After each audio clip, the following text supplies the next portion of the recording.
Bu 6 ilişki boyutunu ezberleyelim. Varsın, umursuyorum. Sende bozukluk yok, olduğun gibi kabul ediyorum.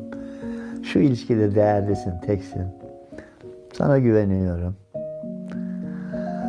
Şu anda davranışın kötü olabilir ama öğrenme potansiyelin var, potansiyeline güveniyorum. Emek ve zaman vermeye değer bir insansın. Sana saygım var ama aynı zamanda ekipteniz. Birbirimize karşı sorumluluğumuz var. 6 boyut.